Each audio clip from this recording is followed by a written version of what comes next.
That next year, in Russian elections, they represent no problem or no, there is no intrigue, there is nothing special that these elections, because totality of our population supports Putin. So that is not election like other, that is just confirmation of total legitimacy of this political leader and total support of absolute majority of our population for his political line. So that is not serious event. It's just referendum in favor of Putin with the result we already all know. Totally different situation will be United States, because there the result of the election is open. We don't know, still we don't know whether either Trump will participate or he will be prevented or he will may be killed, destroyed.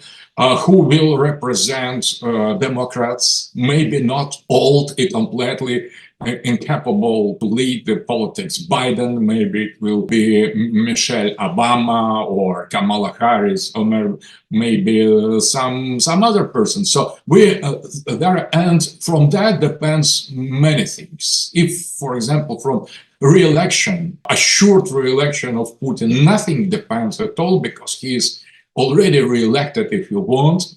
Ukraine has cancelled elections, so there will be no news from on the Ukrainian side. But I think the destiny of the world in 2024 will directly depending from results of American elections. This is very important, as well as the development of escalation in the Middle East, because this new war of the unipolarity against multipolarity could change many things in the global distribution of powers.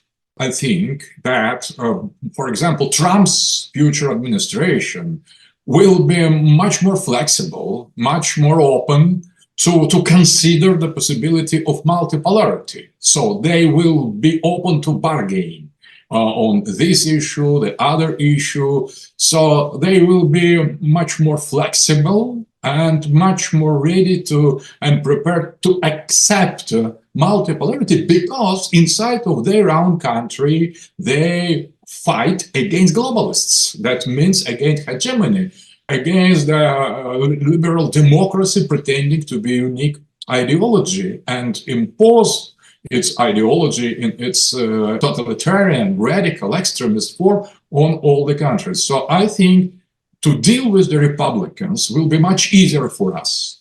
But I don't think that the result of the conflict in Ukraine depend directly on the elections. The elections in the US will certainly affect the situation, but I think that everything depends on our possibility to win this war with military means, to reorganize our society, to rebuild our army, and to make a final blow against Ukraine this year, or maybe next year. So I cannot be totally assured regarding how it was in previous 2 years. I cannot be totally sure that we will end this war in 2024. Maybe it will take longer time. For such country as Russia, the very existence of our country without sovereignty is impossible. It will simply not exist, at least in the state that it exists now and existed for thousands of years. So the main thing is to strengthen the sovereignty.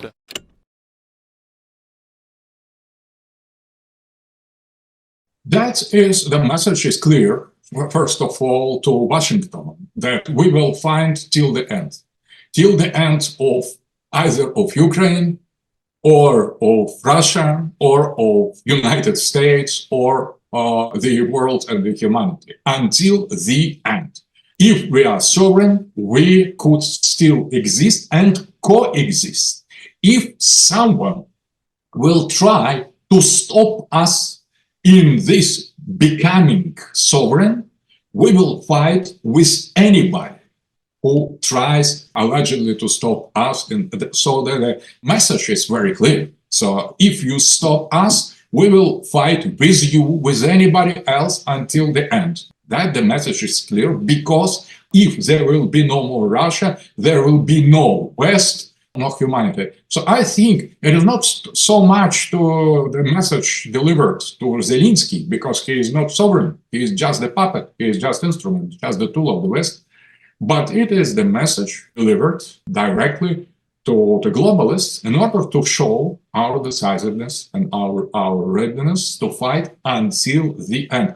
These words, until the end, are not easy. They are very heavy with the meaning when they are said by the leader of the country with great amount of nuclear weapon. You should measure the weight of these words with that consideration.